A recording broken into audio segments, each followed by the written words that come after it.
नमस्कार, मैं हूँ अर्चना चौधरी। आज हम पढ़ेंगे अपने चैप्टर 2 मापदंड एवं मात्रकों के में विमीय विश्लेषण। विमीय विश्लेषण में हम पढ़ेंगे कि हम विमाएं कैसे निकालते हैं, विमाओं का उपयोग क्या होता है और विमाओं का कंस्ट्रेंट्स मीनिंग उनकी सीमाएं क्या होती हैं। कुछ अलग हो तो हम कब विमाएं निकाल सकते हैं और कब विमाएं नहीं निकाल सकते। उससे पहले अब हम देख लेते हैं जो लास्ट वीडियो में आपको होमवर्क दिया था उसका सॉल्यूशन।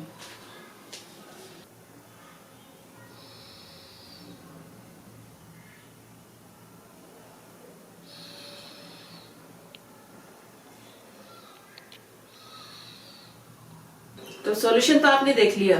अगर उसमें अभी भी कोई कंफ्यूजन है तो कमेंट बॉक्स में आप लिख दीजिए, मैं उसका एक्सप्लेन करने की कोशिश करूंगी। अब हम देखते हैं अपनी हेडिंग भौतिक राशियों की विमाएं। भौतिक राशियों की विमाएं क्या होती है? ये एक बहुत सिंपल टॉपिक है और 11th के लिए बहुत इंपॉर्टेंट है। हमेशा इसमें से कुछ ना कुछ जरूर पूछा जाता है एग्जाम्स के लिए। इवन यूपी बोर्ड में भी 1-2 नंबर के लिए हर साल कुछ ना कुछ आता ही रहता है इसमें से।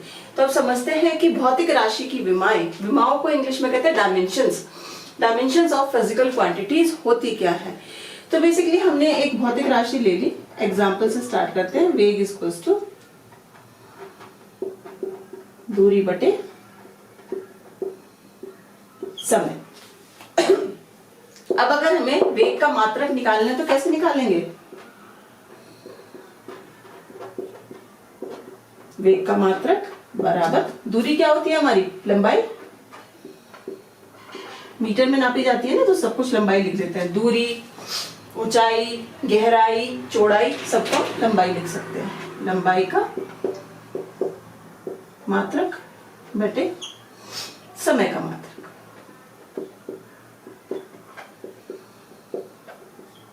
तो इसे ऐसे भी लिख सकते हैं, लंबाई का मात्रक की घात 1 समय का मात्रक की घात -1। जब ऊपर चला जाएगा तो -1 हो जाएगा। से मीटर सेकेंड इनवर्स, या हम इसे लिख सकते हैं या मीटर प्रति सेकेंड, सॉरी हिंदी सेकेंड। तो विमाएं हमारी क्या होती है? किसी भी भौतिक राशि के मात्रक को लिखने के लिए मूल राशियों के मात्रकों पर जो घातें चढ़ाई जाती हैं वो हमारी विमाएं होती हैं। क्या बोला? एक बार और ध्यान से सुनो। किसी भी भौतिक राशि के मात्रकों को व्यक्त करने के लिए मूल मात्रकों पर जो घातें चढ़ाई जाती हैं उन्हें हम विमा कहते हैं। अब अगर कोई पूछे कि वेग की विमाएं क्या हैं तो आप क्या लिखोगे? वेग की विमा है, वेग की विमाएं लंबाई में क्या है? 1 और समय में क्या है? -1। तो इसे हम कहते हैं अपनी विमाएं। किसी भी भौतिक राशि के मात्रक को व्यक्त करने के लिए मूल मात्रकों पर जो घातें चढ़ाई जाती हैं वह उस राशि की विमाएं कहलाती हैं। अब अगर हम बोल दें कि कोई भी हमें भौतिक राशि लिखनी है और उसकी विमाएं बतानी है तो वो कैसे बताएंगे? तो उसके लिए समझते हैं। चलो, हमारी 7 भौतिक राशियां होती हैं, ठीक है, वो लिख लेते हैं। सबसे पहले लंबाई, इसका मात्रक क्या होता है? मीटर। समय मात्रक सेकंड। द्रव्यमान मात्रक किलोग्राम। तापमान मात्रक केल्विन। रासायनिक पदार्थ मात्रक मोल। जल्दी जल्दी लिख रही हूं क्योंकि सब बताया हुआ है पहले। ज्योति तीव्रता मात्रक कैंडेला। तो ये तो हुई हमारे मूल राशियां। और हाँ एक और है विद्युत धारा, विद्युत धारा इसका होगा एम्पियर। तो ये हुई हमारी 7 भौतिक राशियां, मूल राशियां, और ये उनके मूल मात्रक। अब जब हम अपनी डायमेंशंस लिखते हैं, विमाएं लिखते हैं, तो उसे हम कैसे लिखते हैं? कोष्टक में। लंबाई के लिए लिखते हैं कैपिटल L, समय के लिए लिखते हैं कैपिटल T, द्रव्यमान के लिए लिखते हैं हम कैपिटल M, टेम्परेचर के लिए लिखते हैं हम थीटा,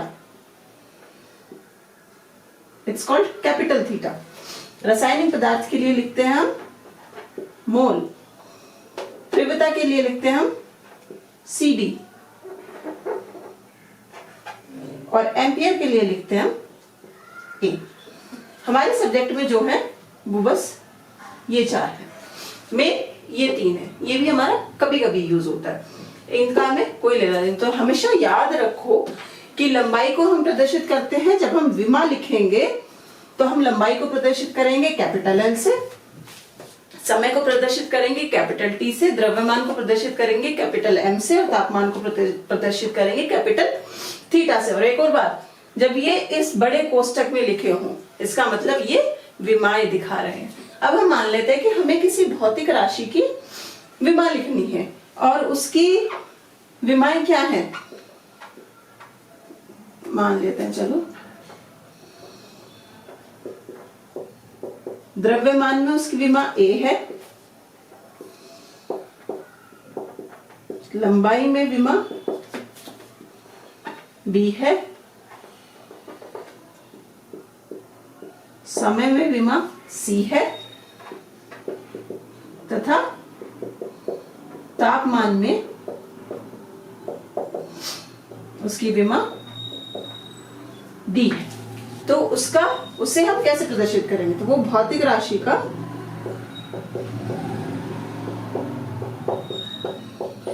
का विमीय रूप क्या होगा? लंबाई में विमा A,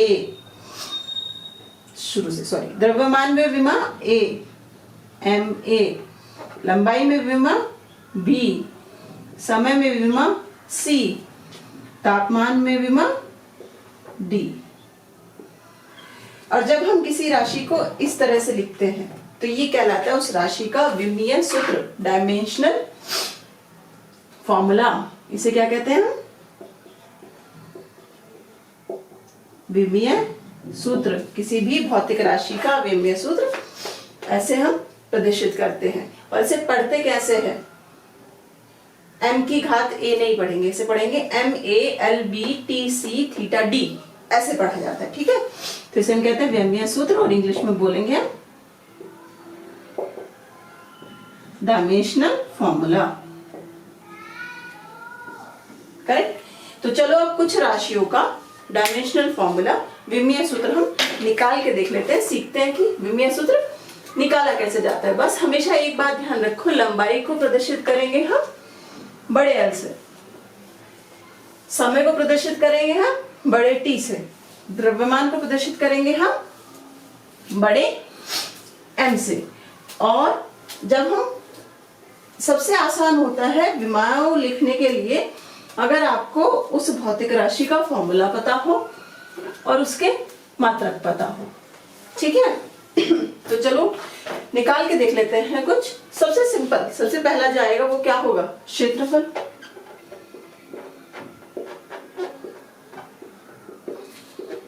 क्षेत्रफल में क्या होता है? लंबाई गुणा लंबाई।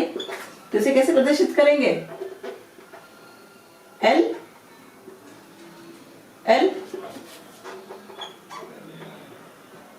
L2। तो क्षेत्रफल की विमा क्या होती है? L2। आयतन की विमा निकालेंगे तो क्या होता है? लंबाई गुणा चौड़ाई गुणा ऊंचाई। हमने क्या बोला है कि लंबाई, चौड़ाई, ऊंचाई, गहराई, जो कुछ भी हो सबको हम लंबाई लिख लेते हैं। तो तीनों की जगह पे क्या लिख देंगे? L L3। ध्यान दो, L3 नहीं बोल रही हूं, L3। कैसे पढ़ते हैं विमाओं को? L3 L2। दूसरी आ जाती है हमारी वेग। दूरी बटे समय, दूरी को क्या लिखेंगे L, समय को क्या लिखेंगे T। जब विमा लिखेंगे तो कैसे लिखेंगे L T माइनस 1। कैसे पढ़ेंगे इसे L T माइनस 1। अब अगर हम निकाले त्वरण, त्वरण क्या होता है वेग परिवर्तन की दर बटे समय। तो वेग की हमारी क्या हुई एल टी माइनस 1, डायरेक्ट लिख लेते हैं। और समय की क्या हुई t, तो त्वरण की क्या हो गई एल टी माइनस 2। त्वरण की पता चल गई तो बल की निकाल लेंगे बड़े आराम से। बल क्या हुआ द्रव्यमान गुणा त्वरण,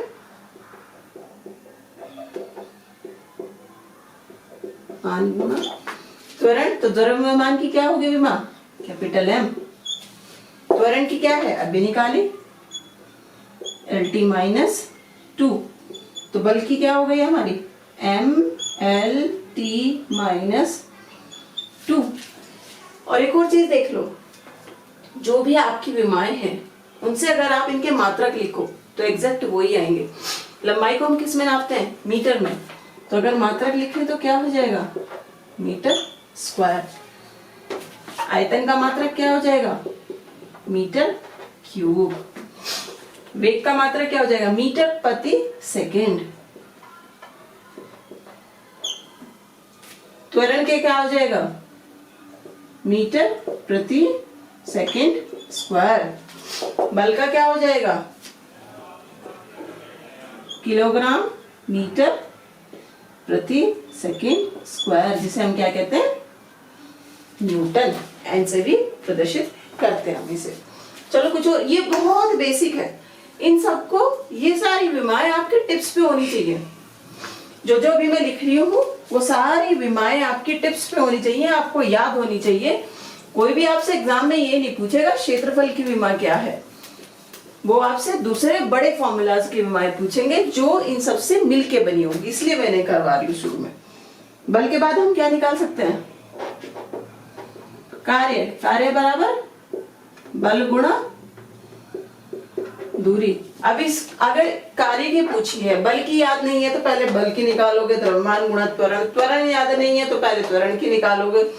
वेग भी याद नहीं है तो पहले वेग, फिर त्वरण, फिर बल कहीं आगे आएगा आपका, तो आपका टाइम बहुत वेस्ट होगा। तो ये सारी विमाएं आपकी टिप्स पे होनी चाहिए। तो बल की विमा क्या है अभी देखो क्या निकाली एम एल टी माइनस 2। दूरी की विमा क्या होगी L, तो हमारी विमा क्या हो गई ML2T माइनस 2। अब निकाल के देख लेते हैं ऐसे हमारी गतिज ऊर्जा की।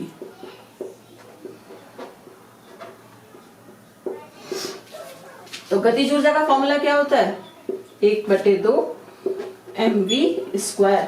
जितने भी नंबर होंगे वो विमाहीन होते हैं तो उनकी कोई विमा नहीं लिखी जाती। तो m की विमा क्या होगी कैपिटल M। v वेग, वेग की विमा क्या थी LT माइनस 1। अब यहाँ पे स्क्वायर है तो ये डबल हो जाएंगी। क्या हो जाएंगी हमारे m तो एज इट इज रहेगा, ये हो जाएगा L2T माइनस 2।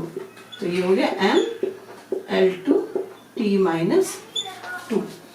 तीसरी निकाल देते हैं स्थितिज ऊर्जा। वो क्या होती है mgh। m क्या हो गया कैपिटल M। g क्या हो गया गुरुत्वीय त्वरण। त्वरण कुछ भी हो विमा सेम होगी क्योंकि दोनों का मात्रक सेम होता है, मीटर प्रति सेकंड मात्रक होता है। तो ये हो जाएगी LT माइनस 2। h की विमा L, तो क्या हो जाएगा ML2T माइनस 2।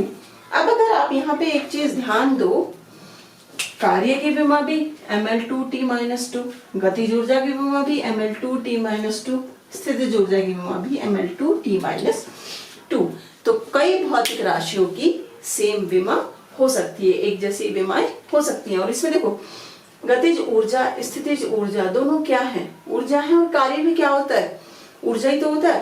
किसी वस्तु को एक स्थान से दूसरे स्थान पे ले जाने में जितनी ऊर्जा हमारी हम लेते हैं या देते हैं वो हमारा कार्य कहलाता है। वस्तु के ऊपर किया गया कार्य या वस्तु द्वारा किया गया कार्य। तो भौतिक राशियां समान भी हो सकती हैं। अब कुछ लिख लेते हैं कि एक और पॉइंट आता है कि जो हमारी पूरक राशियां होती हैं, सप्लीमेंट्री राशियां पढ़ाई थी ना, वो विमाहीन होती है, उनकी कोई विमाएं नहीं होती। रीजन क्यों नहीं होती? क्योंकि विमाएं हम कैसे निकालते हैं? विमाएं हम निकालते हैं मूल मात्रकों से, और हमारी जो पूरक राशियां हैं उन्हें हम मूल मात्रकों में प्रदर्शित नहीं कर सकते। देखो क्या था हमारा कोण था। कोण क्या होता है? चाप बटे त्रिज्या। चाप भी क्या हुई? लंबाई हुई ना भाई। जैसे ये सर्कल है, यहां से ये कोण थीटा निकालना है तो ये आपकी चाप हो गई, तो ये भी तो एक लंबाई हुई, त्रिज्या भी एक लंबाई हुई। L बटे L, कोई विमा नहीं होती। ऐसे ही हमारा क्या होता है? घन कोण। घन कोण क्या होता है? क्षेत्रफल बटे त्रिज्या का स्क्वायर। क्षेत्रफल की विमा क्या होती है? L2। त्रिज्या का स्क्वायर है तो इसे हम क्या लिखेंगे? L square. जब स्क्वायर करेंगे तो ये क्या हो जाएगा? ये भी L2 कैंसिल, इसकी भी कोई विमा नहीं होती। तो हमारी पूरक राशियां विमाहीन राशियां होती हैं। एक और ऐसे ही ले लो आप, विकृति। विकृति का फॉर्मूला हमारा क्या होता है? डेल्टा L बटे L, जहां L है तार की लंबाई और डेल्टा L है तार की लंबाई में वृद्धि। तार की लंबाई क्या होगी? L। लंबाई में वृद्धि क्या होगी? वो भी तो L ही होगी। तो विकृति भी हमारी विमाहीन राशियां हैं। तो विमाओं में आपकी कुछ राशियां ऐसी होती हैं जिनकी विमाएं एक दूसरे से मैच करती है, कुछ राशियां ऐसी होती हैं जिनकी कोई विमा नहीं होती। अब 2-3 एग्जाम्पल देख लेते हैं जो कि बोर्ड एग्जाम में बहुत ज्यादा पूछे गए हैं, और आपको थोड़ा सा आइडिया भी हो जाएगा कि थोड़े बड़े फॉर्मूले के लिए आप कैसे निकालो। अब हम लेते हैं अपना गुरुत्वाकर्षण नियतांक। याद हो तो पहले चैप्टर में जो सबसे पहला लेक्चर है उसमें पढ़ाया था। फॉर्मूला क्या होता है? F equals to G m1 बटे m2 r स्क्वायर। तो G है हमारा गुरुत्वाकर्षण नियतांक। इसे निकालना है तो कैसे करेंगे? G equals to F r square m1 m2। बल की विमा क्या होती है? mlt minus 2। r त्रिज्या की विमा L स्क्वायर है। m1 द्रव्यमान m, m2 द्रव्यमान m। तो ये क्या हो गया हमारा? यहाँ पे m l t minus 2 l2 m2। अब इन सब की गुणा करोगे तो ये हो जाएगा m l l l3 t minus 2, m l3 t minus 2। दूसरा क्या हुआ? m2। ये m2 ऊपर जाएगा तो क्या बन जाएगा? m minus 2, minus 2 plus 1 minus 1, m minus 1 L3 t minus 2। तो ये विमा हुई हमारे गुरुत्वाकर्षण नियतांक की। अब देखते हैं नेक्स्ट एग्जाम्पल क्या है। तो नेक्स्ट न्यूमेरिकल है हमारा जो जेईई 2000 में आया हुआ है। इसमें इन्होंने कहा 1/2 एप्सिलॉन नॉट ई स्क्वायर की विमाएं बताइए क्या होंगी, जहां ई हमारी निर्वात की विद्युतशीलता और ई विद्युत क्षेत्र की तीव्रता है। अब अगर किसी को ये फॉर्मूला याद होगा, ये आपका 11th में ही आएगा, तो ये फॉर्मूला होता है हमारे ऊर्जा घनत्व का। इंग्लिश में क्या बोलते हैं इसे, एनर्जी डेंसिटी।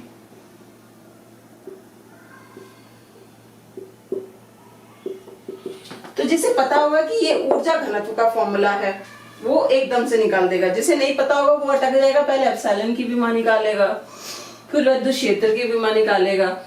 जो क्वेश्चन आपका कुछ सेकंड में होना था उस क्वेश्चन में आपकी कुछ मिनट लग जाएंगे। तो ऊर्जा घनत्व क्या होता है? घनत्व हमारा क्या होता है? द्रव्यमान बटे आयतन, वो होता है हमारा द्रव्यमान घनत्व। जब हम निकालते हैं यहाँ पे एनर्जी डेंसिटी निकाल रहे हैं, ऊर्जा घनत्व निकाल रहे हैं, तो उसके लिए हमारा क्या आ जाएगा फॉर्मूला,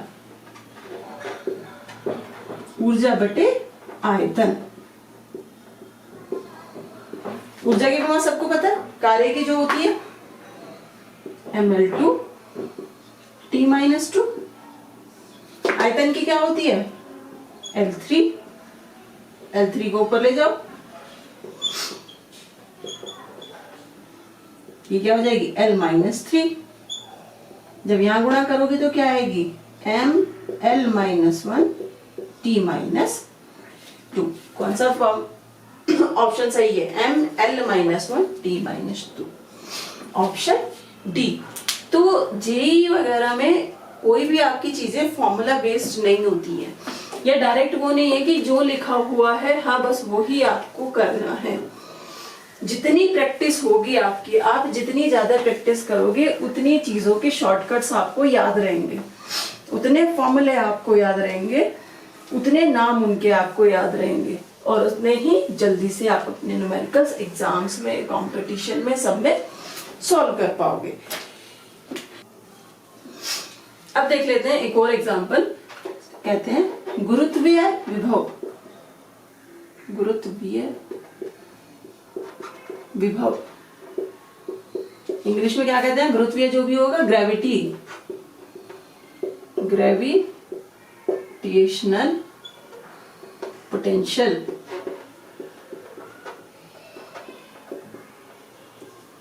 तो इसका फॉर्मूला हमारा क्या होता है? वर्क बाय एनर्जी, मास। तो वर्क हमारा क्या होता है? कार्य बटे द्रव्यमान। कार्य का क्या होता है? याद है तो बताओ, ml2t-2। द्रव्यमान का क्या होता है?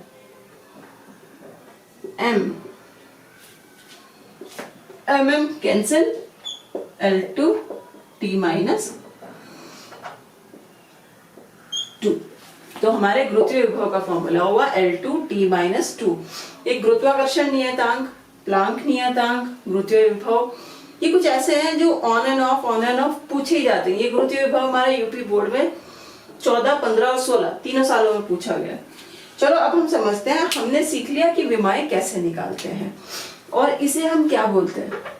इसे हम बोलेंगे ये गुरुत्वीय विभव का विमीय सूत्र है। विमाएं क्या है? अगर कोई पूछे गुरुत्वीय विभव की विमाएं बताइए, तो गुरुत्वीय विभव की विमा लंबाई में 2, समय में -2।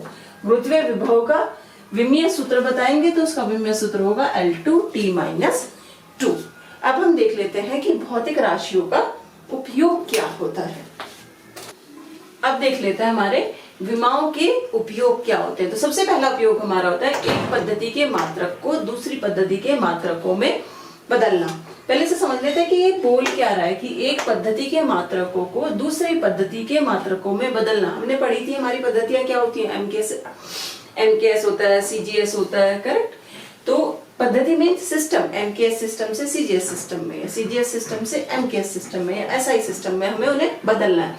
तो एक छोटा सा एग्जांपल ले लेते हैं कि भाई भौतिक राशि को कैसे दिखाते हैं। फर्स्ट लेक्चर में बताया था भौतिक राशि को, हम किसी भी भौतिक राशि को कैसे दिखाते हैं?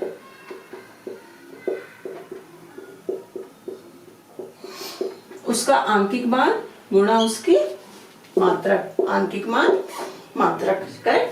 तो हम ले लेते हैं कि हमारी एक छड़ है जिसकी लंबाई उन्होंने दी है 1 मीटर, करेक्ट। तो भौतिक राशि क्या हो गई? लंबाई n, आंकिक मान 1, मात्रक हो गया मीटर। अब इन्होंने कहा कि इस मीटर को सेंटीमीटर में बदलो। तो विमाओं की सहायता से हम वो कैसे बदलेंगे? ये है, अगर हम इसे सेंटीमीटर में तो लिखेंगे तो क्या लिख देंगे? 100 सेंटीमीटर। तो आंकिक मान भी बदल गया और मात्रक विभक्त